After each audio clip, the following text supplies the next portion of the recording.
Welcome to Y studios Tamil. இன்றைக்கி நம்ம திரைவம்சம் நிகழ்ச்சியில் இயக்குனர் அஸ்வந்த் மாரிமுத்து இயக்கத்தில் வெளிவந்திருக்கிற டிராகன் படத்தை பற்றி பார்க்க போகிறோம். இந்த படத்தோட கதையை பற்றி பார்த்தோன்னா, படத்தோட ஆரம்பத்தில் ஹீரோ வந்து ஸ்கூலில் நடந்த ஒரு சின்ன சம்பவத்தை வச்சுக்கிட்டு காலேஜில் வந்து படிக்காமல், காலேஜுக்கு போகாமல் ஒழுங்காக பயங்கரமாக ரவுடித்தனம் பண்ணிட்டு சுற்றிட்டு இருக்காரு. கிட்டத்தட்ட அவர் பார்த்திங்கன்னா காலேஜில் மட்டும் ஒரு 48 அரியர் வச்சுருக்காரு. இந்த சமயத்தில் வந்து அவங்கள வந்து ஹீரோ வந்து இந்த காலேஜை விட்டு எப்படியாவது சஸ்பெண்ட் பண்ணிடணும் அப்படின்னு சொல்லி அவங்க பிரின்ஸிபால் முடிவு பண்ணுறாரு.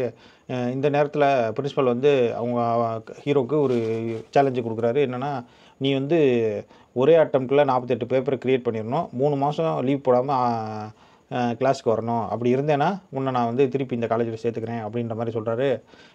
அப்படிப்பட்ட டிகிரியே எனக்கு வேணாம் அப்படின்னு சொல்லிட்டு உதறி தள்ளிட்டு ஹீரோ வந்து போயிடுறாரு. இப்போ வெளியே போயிடுறாரு. அவங்க ஃப்ரெண்ட்ஸ்லாம் எல்லாம் டிகிரி முடிச்சு எல்லாம் வேலைக்கு போயிட்டாங்க.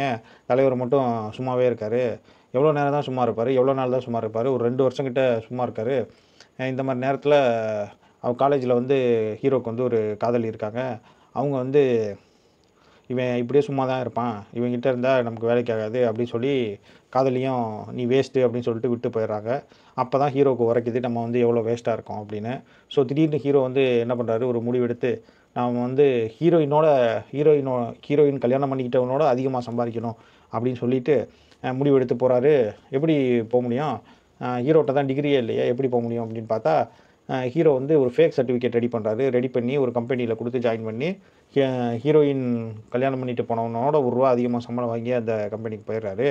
போய் ஒரு 2-3 வருஷத்தில் பார்த்தீங்கன்னா employee of the year, employee of the month எல்லாம் வாங்கி அமெரிக்காவுக்கு போகிற லெவலில் வந்து அவருக்கு அறிவு இருக்குது. எப்படின்னு தெரில. அவர் வந்து ஹீரோ 12th வரைக்கும் நல்லா படிப்பார். அதை வச்சு employee of the month, employee of the இயர்லாம் வாங்கிடுறாரு போல். காலேஜில் அவர் சுத்தமாக கிளாஸுக்கு போய் பார்த்ததில்ல. இப்படி இருக்க நேரத்தில் இந்த மாதிரி நல்லா போயிட்டுருக்கு. ஹீரோக்கும் ஒரு வீட்டில் பொண்ணு பார்த்து, நல்ல பணக்கார பொண்ணாக பார்த்து கல்யாணம் பண்ணிக்க போகிற நேரத்தில் இப்போ தான் அந்த பிரின்ஸிபல் வந்து ஹீரோவை தற்செயலாக பார்க்குறாரு. பார்த்தா ஹீரோ வந்து நல்லா வித்தியாசமாக வேறு லெவலில் இருக்கார் இல்லையா. எப்படி இவன் இப்படி இருக்க மாட்டானே அப்படின்னு சொல்லி போய் ஃபாலோ பண்ணிட்டு போய் பார்க்குறாரு. பார்த்தா அது அப்போ தான் தெரியுது ஹீரோ வந்து இந்த மாதிரி ஃபேக் சர்டிஃபிகேட் கொடுத்து இந்த மாதிரி பண்ணிகிட்ருக்காரு அப்படின்ட்டு தெரிய வருது. அப்போ வந்து ஹீரோவுக்கு ஒரு சேலஞ்சு கொடுக்குறாரு. சரி, நீ வந்து எப்படியோ நல்லா படிக்கலைனா கூட நல்லா வேலை பார்த்துட்ட, நல்லா வாழ்க்கையில் முன்னேறிட்ட. ஆனால் ஒரே ஒரு குறை மட்டும் இருக்குது, நீ வந்து இன்னும் அந்த எக்ஸாமை எழுதலை, 48 பேப்பரை கிளியர் பண்ணல, அது ஒரே ஒரு குறை மட்டும் இருக்குது. இப்போ நீ என்ன பண்ணுறேன்னா, காலேஜுக்கு வந்து 3 மாதம் ஒழுங்காக கிளாஸ் அட்டன் பண்ணி அந்த 48 பேப்பர் அரியரையும் முடிச்சுட்டு ப்ராப்பராக டிகிரி வாங்கிட்டு போயிரு. அப்படி இல்லைன்னா நான் உன்னை வந்து வெளியே எல்லாத்தையும் போட்டு கொடுத்துருவேன் அப்படின்ற மாதிரி சொல்கிறாரு. ஹீரோவுக்கு வந்து பக்குன்னு ஆயிடுது. இப்படிப்பட்ட நேரத்தில் வந்து ஹீரோ வந்து அந்த 48 பேப்பரையும் முடித்தாரா, இல்லை மாட்டிக்கிட்டாரா, இல்லை அந்த பிரச்சனைலாம் வந்து ஹீரோ எப்படி வெளியே வராரு அப்படின்றது தான் இந்த படத்தோட மொத்த கதை.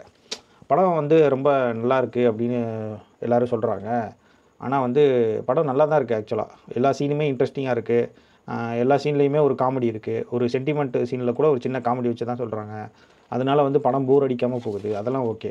ஆனால் இந்த படத்தோட பெரிய பிரச்சனையாக வந்து ஒரு லாஜிக்கே இல்லாமல், அது எப்படி அடுத்தடுத்து உனக்கு வந்து ஒரு கம்பெனியில் போய் கோடிங் போட்டு எம்ப்ளாயி ஆஃப் த மந்த்து வாங்குகிற அளவுக்கு அறிவு இருந்துச்சுன்னா, நீயே தனியாக ஒரு கம்பெனி ஆரம்பித்து நீயே கோடிங் ஆப் டெவலப் பண்ணி அதை விட அதிகமாகவே சம்பாதிக்கலாமே. நீ ஏன் ஒரு கம்பெனியில் ஃபேக் சர்டிஃபிகேட் போய் கொடுத்து நீ பண்ணணும்? இதுக்கான ரீசன்ஸ்லாம் வச்சுருக்கிறது வந்து கொஞ்சம் ஏற்றுக்கும்படியாக இல்லை. படம் பார்த்திங்கன்னா ஒரு லவ் டுடே பார்ட் 2 மாதிரி தான் இருக்குது. அந்த படத்தில் என்ன ஒரு வைப்போடு இருக்குமோ அதே வைப் தான் இந்த டிராகன் படத்துலேயும் இருக்குது. நிச்சயமாக எல்லோரும் பார்க்குற மாதிரி தான் இருக்குது. பாடல்கள் சூப்பராக இருக்குது. ப்ரொடக்ஷன் வேல்யூ சூப்பராக இருக்குது. ப்ரொடக்ஷன் வேல்யூ வந்து அந்த ஒரு சீன் இருக்கும், சுவிட்சர்லாண்டில் அந்த பிரிட்ஜ் மேலே ஓடுவாங்க.